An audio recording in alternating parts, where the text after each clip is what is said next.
We've spent quite some time in Sumeru City, but ever since we last said goodbye to Lesser Lord Kusanali, we haven't heard anything from her.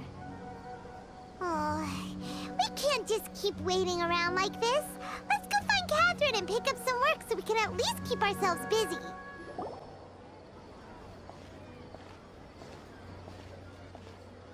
Ad Astra Avisask. We meet again, you two. Hi, Catherine. Do you have any commissions for us today? Commissions, huh? Let me think. Oh, how about this? Please attend the Academia's Academic Symposium this afternoon and recite a love poem on stage. Wait, say what now? And if possible, please also use your camera to capture the reaction of the audience upon finishing the poem. Huh? What kind of commission is that? I see. It appears that you're not interested in this commission. In that case, please go to Port Armos and convince the Eremites there to spend some time volunteering at the local orphanage. Hey, that's not any better. I'm sure the mercenaries will have some interesting reactions as well. Paimon's gotta ask, just who exactly has been submitting these commissions to the Adventurers Guild? Oh, the commissioner? Well, actually, I just wanted to see the two of you in action. Was it so obvious? I was hoping you would actually take one of those commissions. That kind of chance to observe humans doesn't come by often. Ah, so it's Nahida. Paimon just knew Catherine wouldn't crack those kinds of jokes. When did you get into her head? From when she said, Ad Astra Abisask? So it's been you this whole time?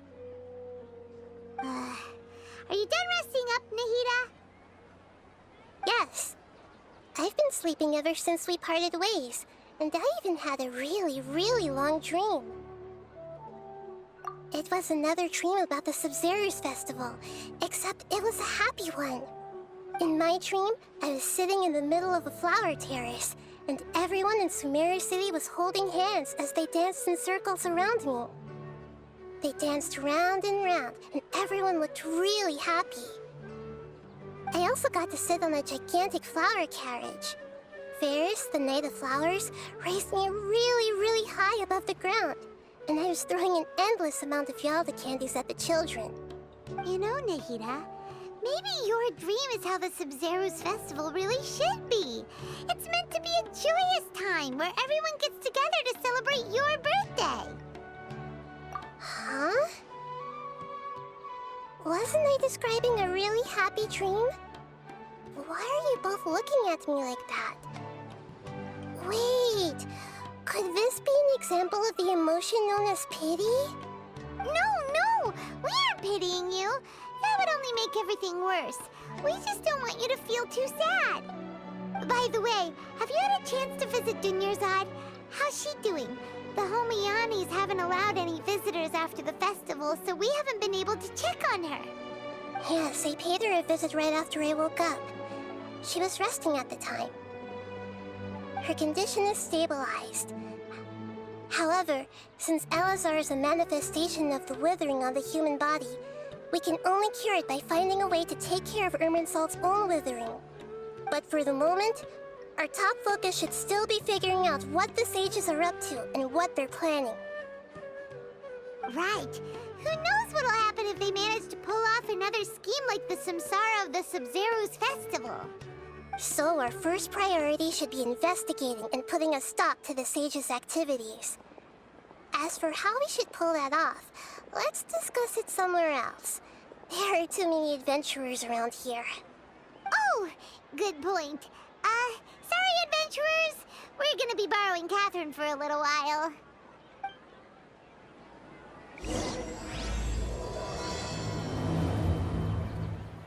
Let's continue our chat here. Okay, so do you have any ideas on how we can investigate the sages, Nahida? Actually, I've already done a little bit of work on that. But for now, I want to hear your thoughts. I've already tried that, but all the key members of the Academia, even the core 30 guards, intentionally avoid wearing their Akasha terminals. It seems that from the very beginning, they've been guarding against info leaks from the Akasha. Of course, it could also be because they're wary of me. Have you already caught the sage's attention? I'm guessing not yet, but distrusting me would make perfect sense if they've ever paid attention to the urban legends about me. In any case, I probably can't take over their minds directly. No way, that's too risky. You mean it'd be too easy to get caught? No, it's not that. We shouldn't involve innocent students in this. A single mistake could completely ruin their lives. Doing that would be ignoring the safety of my people for my own selfish goals. How is that any different from what the sages are doing? That's a good point. Spoken like the god of Sumeru. We're in the dark as of now. Since we still don't know anything about their goals, any rash move could tip them off and lead to terrible consequences. After all, every person in Sumeru City is one of their hostages. Are we really out of ideas? Nahida, you're super smart, so you already have something in mind, right? Don't keep us in suspense. Spill the beans already. According to a popular theory from the Vahumana Darshan of the Academia, rejecting impractical motions at the beginning of a planning session will give more weight to the actual proposal. Okay, but aren't you the god of wisdom? You don't have to use that kind of gimmick to make us take your ideas seriously. Well, I've been thinking that if I can't directly possess the leaders, and if I can't get ordinary people involved, then I should find someone who's already involved, but hasn't decided to side with the sages. You're saying we should recruit a spy? That does sound like it could work. Oh, before coming back, we met someone named Alhaitham. He seems like he acts alone, and he likes doing stuff behind the Academia's back. They probably aren't in cahoots. Actually, I already have someone in mind. Do you still remember that female scholar named Setaria? Setaria. Paimon remembers now. Isn't she the one who's always trailing behind the Grand Sage of the Academia? We ran into her basically every time the Sub-Zero's festival repeated itself. You could even say we're old enemies by now. Paimon still remembers the smug and mean way she always spoke to Nilou. I've always liked observing all kinds of people, and Setaria has always stood out from the crowd. She was born in the desert and was hailed as their greatest genius. Her academic gifts allowed her special admission into the Academia, and also gave her the opportunity to serve as the sage's assistant. Oh, Paimon didn't know she was from the desert. She must be pretty special then. Paimon feels like most of the desert dwellers around the city are working as mercenaries. The name Setaria means star. When she lived in the desert, she shone like the brightest star in the night sky. Later on, she was chosen by the sun. The star was given a place in the daytime sky to complement the sun's dazzling light. Soon after, the star witnessed the sun scorching the earth, which brought forth many disasters. The star began to waver. Instead of staying beside such a sun, wouldn't it be better to return and light up part of the night sky? But in the end, she couldn't give up the radiance of daytime. To cope with her shame, the star buried her guilt and closed her eyes. From the sound of it, Setaria's just hung up on the research opportunities here. But she doesn't really support the Academia. She still feels guilty about not doing more for the desert, right? She's just running away from her problems. Indeed. When they are presented with complex moral issues, many people will simply plug their ears and go with the flow until the problem can't be fixed anymore. She's suppressing a lot of guilt, but before she realized it, she had already become the sage's accomplice. She can't deny her part in their schemes anymore. Right. We must somehow make her face her problems again. That way, not only can we get useful intel from her, but she can also use it as an opportunity to redeem herself.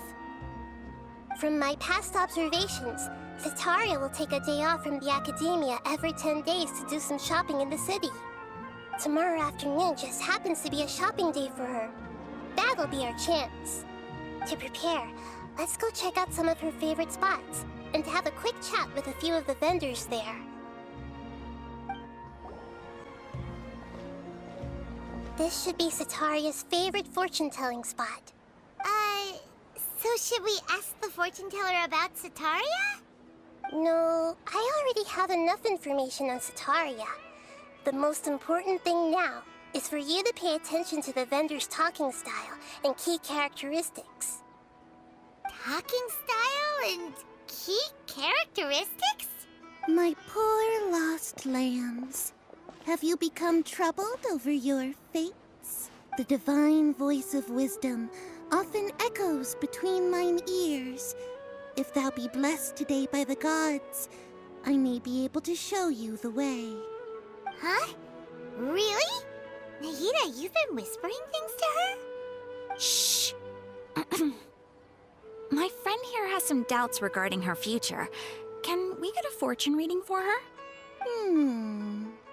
Of course, of course. In that case...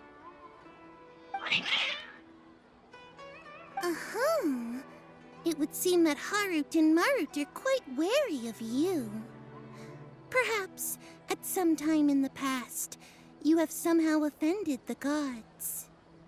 Only mocking the god of Animo, questioning the Lord of Geo's financial savviness, and brawling with the god of Electro.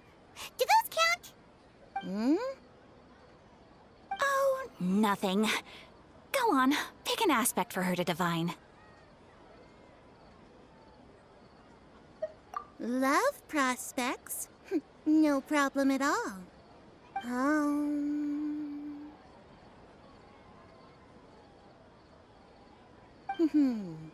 The gods have spoken. The truth shall be revealed. One who is fated to cross your path will appear on... Huh? So many people will fall for you. How could that be? Harut, Marut, did you two spoil my divination? I've never read a fortune so absurd. Actually, Paimon thinks this is probably the most accurate fortune-telling you've ever done. I admit that the orientation of today's celestial matrix is, suboptimal. As such, there will be no charge. Is that so? Well, that can't be helped. If you were to bring some food offerings for Harut and Marut on your next visit, perhaps they could help you reverse the wheels of fate.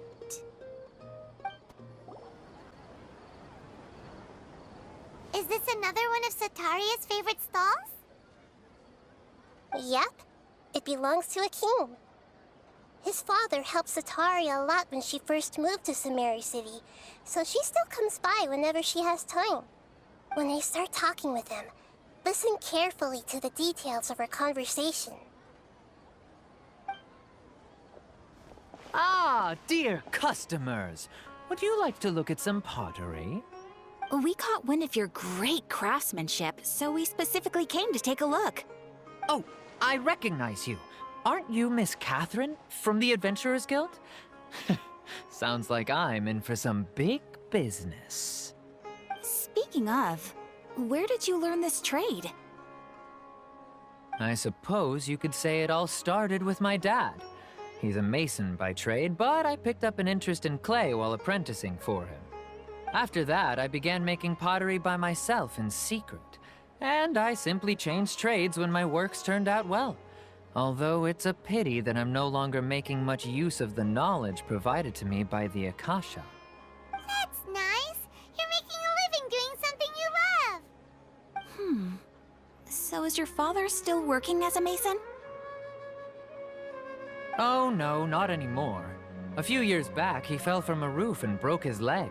Since he had already saved enough Mora over all these years, he's just enjoying the retired life in Port Ormos nowadays. I see. We wish him peace and happiness in his retirement. I'll have someone in charge of logistics at the guild come by another day for some goods. We'll leave you to it. Take care now. No problem. Rest easy, all our goods are sure to meet your every need. This should be our final stop. Sataria's always thinking of this restaurant when she's working at the academia, so she always comes by whenever she's out in the city. Nahida, you've really thought of everything. It's my duty to protect Sumeru's citizens, after all. Hi there. I feel like I've seen you down by the docks before. Huh? Sorry, I don't quite remember. If I recall, you were having a discussion with someone about shipbuilding at the time. Ah, that's right! I've always been really interested in feats of marine engineering. After all, I grew up in Liyue Harbor and spent my entire childhood staring at the ships going in and out of the port. I came to Sumeru to study, but failed to make it into the academia due to my lack of talent. But I'm still discussing all kinds of problems with different scholars, and I'm continuing to study and perform research from the restaurant's basement. I'm sure I'll get into the academia after their next round of exams. What an admirable spirit for learning. Amazing. Sure, but you'll find hardworking people wherever you go. So this restaurant has a basement as well? Huh. First I've heard of it. That's right. It's not usually open to patrons. Most of the time, employees use it for breaks or to hold private events. I see. Yes, that makes sense. Well, good luck with your studies, Miss Chishan. Thank you so much. As long as I can make it into the academia as an official student, I'll be happy. So, was that everybody? 3 familiar faces should be enough for Sataria. What's the point of all the information we've collected? Nahida, you still haven't told us how you're planning to make Sataria face her problems. Sataria is already used to avoiding her problems, so we must find a way to break through her usual sensibilities. I remember you mentioned that the Eremites in Port Ormos are all making a fuss about the upcoming resurrection of King Deshret. Although it's all just a boatload of nonsense, the fate of her homeland may turn out to be Sataria's soft spot. Oh, Paimon gets it now! You want to take advantage of the guilt Sataria feels about her homeland. Although she knows she should return home to help the people of the desert, all she's done is conspire with the sages. So how do we set that up? Well, King Deshret is long gone, and Sataria is also too smart to fall for any simple tricks. If we simply engaged her under the guise of King Deshret's believers, she would definitely be weary of us, and we may not get anywhere. But if we were to borrow some of her close acquaintances to talk with her, her reaction would probably be very different. So, you mean you're going to possess those people we just talked to? Yep. Possess them through the Akasha. Imply they've already converted to the faith of King Deshret, and then convey our made-up will of King Deshret. As long as everything goes smoothly, we'll get through to Sataria for sure. She'll never guess that we had anything to do with it. So that's how you're going to use all the info we collected on these people. It's so that you won't slip up and break form. Possessing them will only work if you can manage to pass off as them. Exactly. So, best of luck with impersonating them. Huh? Best of luck? But we don't know how to possess anyone. That's no problem at all. I'll just share all their senses with you once I've possessed them. As long as you're also wearing an Akasha terminal, the effect will basically be as if you've possessed them yourself. Huh. That is pretty convenient. But why does she have to do this? Can't you do it yourself? Although I've been observing humans for a while, I've never been good at imitating them. You're not wrong. It's always been painfully obvious whenever you try to pass as Catherine. If it was at all possible, I would have preferred to leave these people alone. But seeing how things are now, I probably should just accept it and push on. Yeah, don't beat yourself up over it. We're only doing this to help everyone, and we'll only be borrowing them for a little while anyway. Alright, then let's give it a go tomorrow afternoon.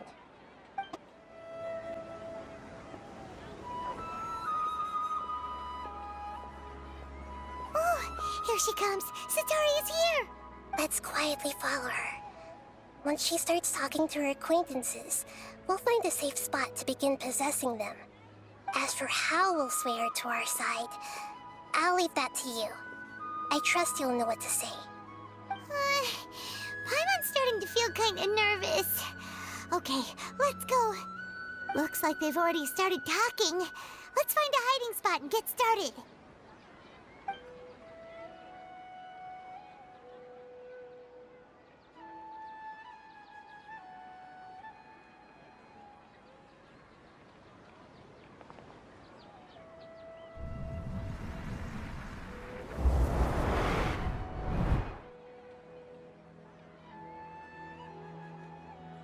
That's right. You really can't force anything when it comes to love. And besides, everyone around me has a very different background and outlook. Are you still listening to me, Nabia? Oh, of course I'm listening. You were talking about troubles with your love life, right? I heard everything you said. Okay then. You just seemed a little distracted for a moment there. Strange. Your cats seem pretty worked up. Is something wrong? I always thought they were quiet, happy kitties. Oh, what are their names again? Ah, that's right. They are just little darlings, aren't they? Harut and Marut. So, which fortune do you want me to read for you today? You must have come for another echo of the divine voice of wisdom. I'd like to get another reading on my love prospects, but to be perfectly honest with you, I feel like I've been a real mess recently. A mess? Well, could you do a reading on how long it'll take me to finish my current project at work? I really just want to get it over with. I hear you. No problem at all. The gods will reveal the truth.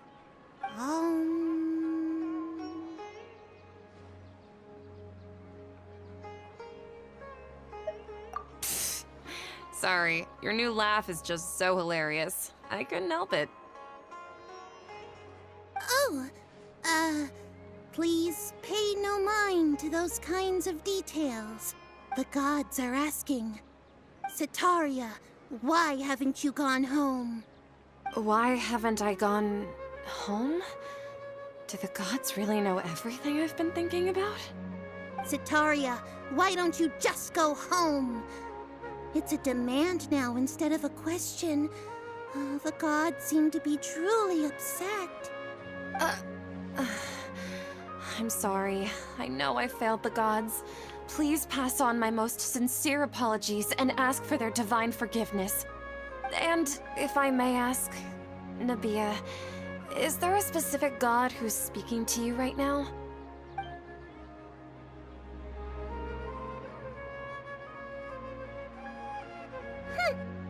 What an inconsiderate and naive question.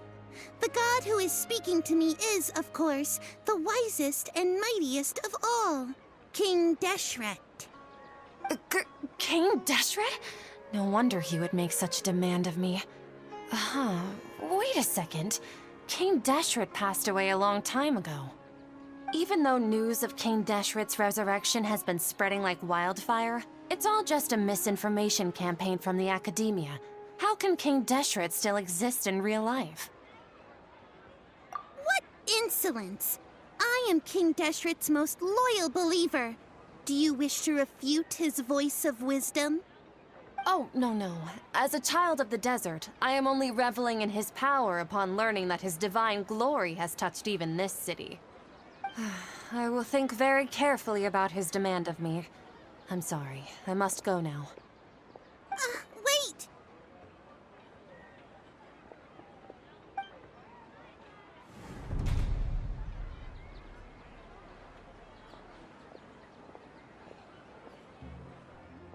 Whoa! She just ran off in a hurry. She looked pretty upset, too. Well done. Sataria didn't seem to suspect anything amiss. To have something she's been trying desperately to avoid show up out of nowhere and berate her, that must have shaken her to the core. Aw, Nahida, it seems like you understand human emotions really well after all. All I know are some abstract Harava-taught theories. And in any case, my time with you has shown a lot of them to be utterly useless. I'm still trying to make sense of everything. Anyway, enough of that. Let's hurry and catch up to Sataria.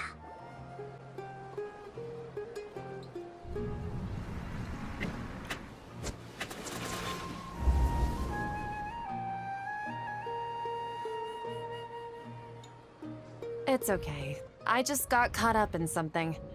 Oh, actually, didn't you ask me to help you look for work? What kind of work were you looking for again? Oh, right. Your old man's craft. How could I forget? Speaking of, how's he doing? Is he feeling any better?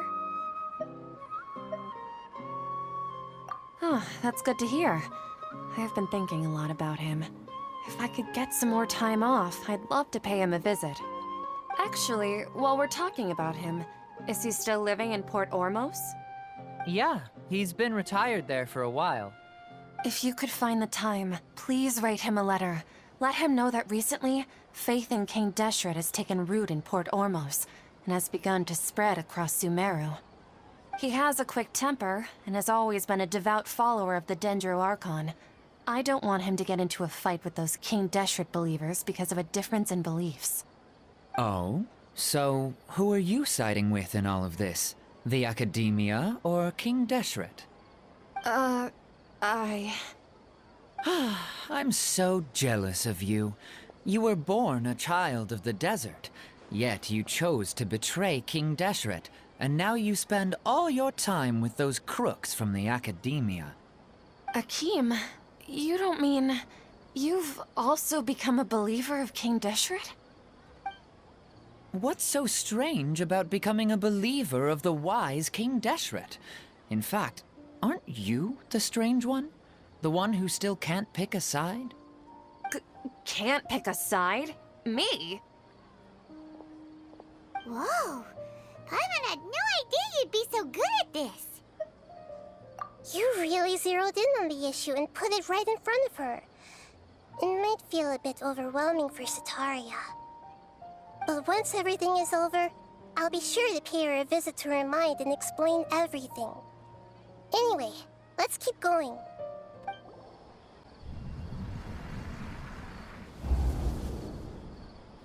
So, Shishan, have you noticed anything weird in the city lately? Like, as if someone was trying to preach to you about something? Oh, right. Speaking of strange things, I celebrated the Sub-Zerus festival so many times that I lost count. That was really weird. Wait, how could you be aware of that? That should be impossible. Nothing in the report indicated anything like that. Are you still failing to realize that the Academia's lowly tricks could never deceive all of Sumeru's citizens? Shishan, don't tell me that you've converted to King Deshret as well! What an absurd question. You make it sound like I should be ashamed for becoming a believer of King Deshret. in reality, shouldn't you be the one who is ashamed? You, who works side by side with the academia and treated people as nothing more than experimental subjects? Please, please stop! Even now, Satari is still trying to run from her problems. She can no longer justify everything to herself. Hey, she's trying to talk to the guards! What should we do? This is the most important part of all. Quick, get ready. Mercenary, you're a member of the Corps of 30, correct? Please help me pass a message to the Matcha right away. The situation in the city is getting out of control. Please, try to remain calm, miss. Tell me what's happening in the city. Heretics are infiltrating the city, and they've already converted many residents to their side. Heretics? What kind of heresy are you talking about? King Deshret! Many people I know have suddenly started believing in him, but he's long dead. It's impossible. Miss Sataria, nothing is impossible. You know my name? King Deshret is immortal, and all who defy him will one day pay the price. You must face the truth, Sataria. You tread a treacherous path, and the longer you ignore it, the tighter the Academia's grasp on you will become, and the deeper you will be ensnared. Child of King Deshret, never forget that the desert that belongs to you lies elsewhere. What's so strange about becoming a believer of the wise King Deshret? In fact, aren't you the strange one? The one who still can't pick a side? What an absurd question. You make it sound like I should be ashamed for becoming a believer of King Deshret. Sataria, why haven't you gone home?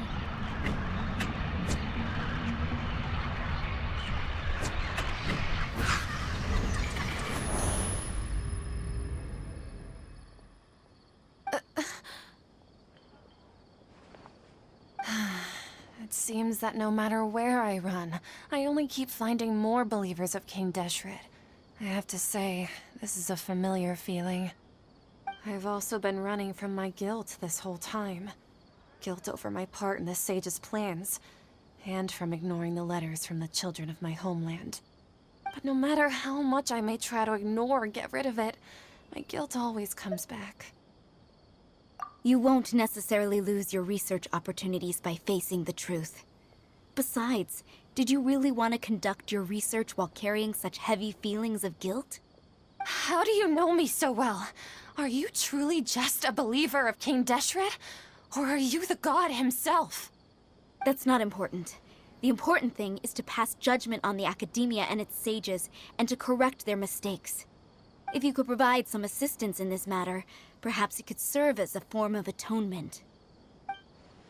I've actually never believed in the gods, but I've always believed in serendipity. Your appearance must be a fated opportunity for me to get out of this wretched situation. Please tell me, what can I do for you? How much do you know about the sage's current activities? I was just one of the designers for the massed dream harvest scheme, which is what happened around the Sumeru's festival.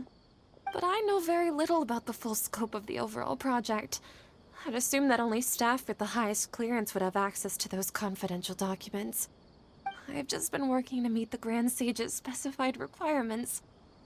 However, there's something that's been really bothering me. I heard that a scholar who was previously expelled has returned to the city, and even the sages are still quite wary of him. To fight against the Academia, we will need to figure out the nature and the purpose of their work. Is there a way for us to get access to the confidential documents you mentioned? It should be possible if we're willing to take some risks. After all, I'm an assistant to the Grand Sage, and I've been working on many tasks outside of the project. One thing, though, I won't be able to transfer the documents to you through the Akasha once I get my hands on them. The sages have always closely monitored all activities within the Akasha. Let me see... let's use the most primitive method. Send someone to pick up the documents tomorrow evening at the Academia entrance. The Academia entrance. Wouldn't that be too conspicuous? Don't worry about that. I assure you, this won't be a trap. I'm only suggesting this location because it'll draw more scrutiny for me to leave the academia again.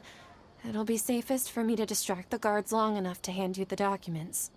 All right, I trust you. So, if I were to successfully complete this task, would it mean I've atoned for my wrongdoings? That'll depend on the judgment of the Dendro Archon. The Dendro Archon. That's right. Her people are the ones we have endangered. As the God of Wisdom, she's also the one responsible for judging and guiding the scholars. Maybe it's time for me to find a god to believe in. Just as Nahida predicted, we've managed to bring Sataria to our side. The Traveler's execution was ingenious. She's the one who deserves all the praise. Well, now that we've made plans to meet again tomorrow evening, all we can do is pray for Sataria's mission to go off without a hitch. Pray? But if we're going to pray to the gods, aren't we just praying to you? God of Wisdom and Guardian of the Scholars? No. The truth is the true Guardian of Scholars. I've always believed that. Anyway, let's meet again tomorrow evening at the Adventurers Guild. Catherine, we're here! Oh, you are the other Catherine, right? That's right. I suppose I'm the other Catherine in your mind. Shh! We're on a secret mission tonight, so we need to protect Catherine's identity. Yep, Paimon's right. We cannot fully rule out the chance that the meetup tonight is just a trap. If something were to happen, my existence may be the only trump card we'll be able to play. After all, the academia should still be unable to confirm the existence of my consciousness in the outside world. Yep, exactly, just what Paimon was thinking. Anyway, enough about that. Let's just make sure to be on our guard. Off? What do you feel is off? It's the middle of the night. Of course it's quiet. You're not getting paranoid, are you? No, I think she's right. It really is a lot quieter than usual. If you look around, there seems to be fewer people on the streets. I'm not sure if this is the case for the entire city, though. Huh. Maybe it's just a coincidence. Maybe Sataria figured out a way to not only distract the guards, but also to get everyone to go to sleep early, just so we can exchange the documents in peace. I also can't quite figure out why things feel a little off. But now that we're here, let's go ahead and meet her as we planned. Well, regardless, as long as you're here with us, Paimon feels a little safer.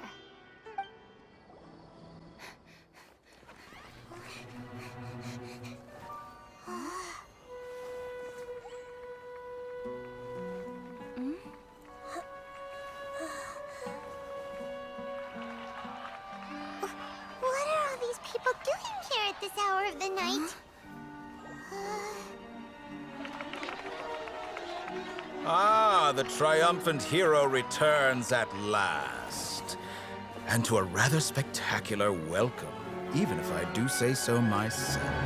You're the outcast, expelled from the academia. Indeed I am. Although these days they tend to call me the Doctor.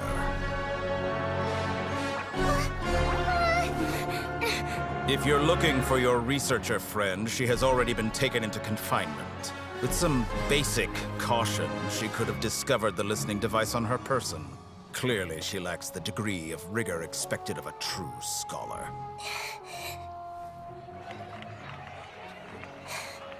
The people of Sumeru City. What have you done to them? I simply made some minor adjustments to their Akasha terminals. Now they can deposit information directly into the subconscious. As you can see, all these lovely people now believe this traveler is a hero who has just saved the world. My experiment is a success. And now it seems they can no longer hold back their sheer adoration. No, what should we do? These are all just regular people. Leave now. You need to get out of here. But that guy's a F2P Harbinger! We can't just leave you here! Nor can I abandon the people of Sumeru!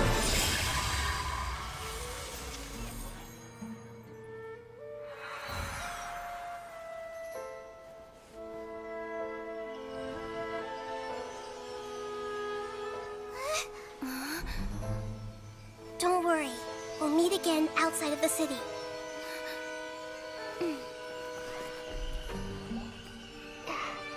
I see. You appear to have overridden their mental faculties with your own consciousness. To possess such a powerful mind, you must be the God of Wisdom.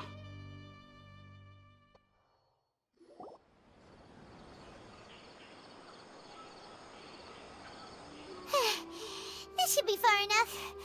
Whew. Paimon needs to catch her breath first. Is Nahida going to be okay? We only made it out because of her. Paimon wasn't counting on running into a new Harbinger here, let alone such a high-ranking one. That guy was number 2. So scary. He called himself the Doctor. Remember, Tighnari told us about him. Sataria did say that someone who once got expelled from the academia came back recently. And that even the sages are wary of him. Yep, sounds like she must have been talking about the Doctor. Yeah, now that the Doctor's in the picture, we're no longer just dealing with the academia. They're in cahoots with the F2P. But what are the F2P after this time? Another Gnosis? Yeah, things would be a lot easier with Nahida's help. Nahida said we'll meet again outside of the city. But we can't just keep waiting around, right? You mean... Oh, right! Wasn't he invited by the sages to work on some project when we were staying with him in the Avidia Forest? That has to be the same project! Even though he turned it down at the time, he might still know something. There's no time to lose. Let's go to Gandharvaville. Hold it right there. A blonde-haired traveler and a floating fairy. We've got you all right. Take a look around. You've fallen right into our trap. Are you mercenaries from the Corps of 30? Did you come here to arrest us? Corps of 30? We're nothing like those government lapdogs who don't even get scraps for their work. We are an elite brigade that commands the highest commission rate in all of Sumeru. We're here on the orders of a client known only as the Outcast. The Outcast? An outcast from the academia? But why wouldn't the Doctor just send the F2P after us? Still wasting time on idle chit-chat. We'll shut you up soon enough. Get them! You're up, Traveler! That was pretty rough. Is that what elite mercenaries are like? Yeah, looks like we'll have to keep our guards up. But this Doctor guy seems like a pretty tough opponent. He knew exactly where to set up an ambush. Did he predict that we would try to find Tighnari? Going up against smart people is tough. Anyway, let's keep going. Oh, it's the Traveler and Paimon. What are you two doing back here? Kale, it's nice to see you again. Are you doing all right? To be honest, I'm not doing too well. My Elazar has been progressing at a faster rate lately. I'm finding it harder to complete more intricate tasks. As a result, Master Tighnari is taking me off the patrol schedule. He will only allow me to stay here and coordinate other people's tasks. Oh, Kale. Speaking of Tighnari, did he go off on patrol? We're here to talk to him. Oh, Master Tighnari? You just left the Avidia Forest a little while ago. He was headed to Parte's DI. He left? But isn't Tighnari always saying that he never wants to leave the Avidia Forest? He even turned down the sage's invitation. I thought it was weird too. Master Tighnari always prioritizes his work as a forest watcher above everything. He almost never leaves his post. He left in a hurry this time, though. No, I only found out that he left through a message he left behind. He also made sure to delegate all his tasks using a schedule. To leave in such a hurry? I'd guess he had something urgent to take care of. Master Tighnari originally studied in the Immorta Darshan of the Academia, and Partis Thai is something like the Immorta's research base. Many rare shrubs and grasses have been planted there for research. I know that before he became a forest watcher, Master Tighnari once spent a long time conducting research at Partis Thai. A research base, huh? Gotta wonder what kind of research Tighnari just decided to work on all of a sudden. Oh, we don't have a lot of time, so let's go look for him at Partis Thai. Don't worry. I'm fine. I'm used to living with Elazar by now. If you run into Master Tighnari, please send him my regards. Got it. Will do. See you later, Kale. Wait! Look who it is! Thank goodness you're okay. We were so worried about you. Hey! This was supposed to be a touching reunion, but you're ruining the moment! Actually, it's very smart of the Traveler to be wary of me right now. After all, the Doctor has shown that his technology can apparently even control human minds. Plus, it's not like you could have known what happened after we split up and I was facing the Doctor by myself. Even a pool of stagnant water after a torrential storm can occasionally pass as a patch of sky. Paimon feels like only the real Nahida could come up with such an obscure analogy. Huh?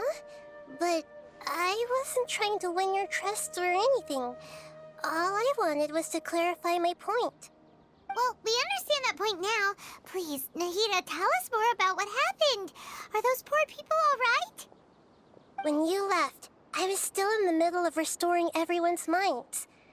Thankfully, when the Doctor mentioned depositing information into the subconscious, he didn't mean engraving information into their minds. Instead, he did something closer to creating hallucinations. That was still within my power to fix. Luckily, I managed to finish my restorations and mind jump away from him just as he was about to capture me. Whew. What a relief. The Doctor sure pulled out some hidden cards, but good thing we had Nahida with us. I wouldn't be relieved just yet. I gave away my true identity when I restored everyone's minds, which means we've lost another one of our trump cards. Also, the Doctor is already an expert at modifying Akasha terminals. Maybe it's only a matter of time until he captures my consciousness inside the Akasha. Would that mean you'd no longer be able to jump between minds? Then how do we stop him? He's still at the Academia, so it's possible he already started messing with the Akasha. Ugh, it feels like he's toying with us. What a nasty piece of work. Plus, the Doctor's combat ability alone is apparently enough to make him worthy of being number 2 of the Fatui. We shouldn't give up hope just yet. Let's try to find another way to attack this problem. Actually, Nahida, how did you know we were trying to get to Partis Thai? Have you been waiting for us? Yes, I have. I can see the Traveler's elemental energy, so I deduced your destination by looking at the direction you were moving in. You didn't come here for sightseeing, right? Did you find any leads? We're looking for a scholar we know. His name is Tighnari, and the sages once tried to reach out to him. Why don't you come inside with us and see what we can find? Okay, let's just hope we won't get him into trouble.